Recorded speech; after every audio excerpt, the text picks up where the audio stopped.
नमस्कार मो श्री अशोक कुमार दास सामाजिक कर्मी आज मो चैनल प्रज्ञा रे आपण मानकु एक गल्प कहवाक जाउछि। गल्पर शीर्षक हेउछि जे क्षमतार निशा। गल्पटी एई बळी जे जणे गाल्पिक एवं तांकर बंधु जणे पूर्वतन विचारपति सांग होइकि एक गंतव्य स्थल को जाउथांते। सेठारे पहुंचबा पूर्वरु विचारपति को स्त्री से मने पकेले जे तमे एठारे विचारपति थिलो। सेठी विचारपति सांगे सांग तांकर से पूर्व अवस्था को फेरी गले। से दुई थर तीन थर चार थर एमते कहियाकू लागले जे मु एठारे विचारपति थिली, मु एठारे विचारपति थिली। गाल्पिक दि थर सुनला परे तृतीय थर तांकू ए कथाटी टिके अलगा प्रकार लागिला जे ये बारंबार विचारपति थिले बोली काहे की कहउचंती।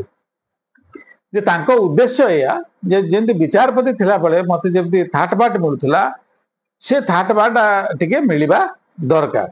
एठी मते माने तांको के चिन्हंतु न चिन्हंतु किछि नाही, किंतु से थाटबाटटा चाहुतिले, सेति से बारंबार कहउतिले जे मु एठारे विचारपति थिली। गाड़ी जाय कि ठीक जगह रे रहिला, रहि सारला परे विचारपति और गाड़ी रू ओलेवा अवस्था रे नथिले। से निज डोर को निजे खोली बैग धरी पदा को बाहर करवा चिंतन में भी से नथिले। तेणु एई जो तांकर असुविधा टाकू से भड़ा गाड़ी ड्राइवर टी कौशल क्रमे बुझी पारला। सी ओले आसी डोर टिके खोलदेला एवं बैग टिके धरिकी टिके आगो को चली जाइए।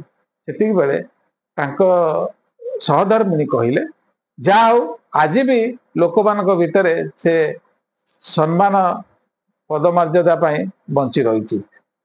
तेणु ये कौन गोटे निशा नुहे कि आमको एथुरु बाहरिबा पई हेले आमको स्थितप्रज्ञ होबाक पड़िबो। परिस्थिति सब बेले समान न थाए आउ समय भी सब बेले समान न थाए। तेणु हे मोर बंधु माने आपण माने जे निशारे अछंती से निशारू यथाशीघ्र बाहरी निजकू सामाजिक व्यवस्था भितर वर्तमान अवस्था अनुसार निजकू शामिल करने दरकार। नमस्कार, धन्यवाद।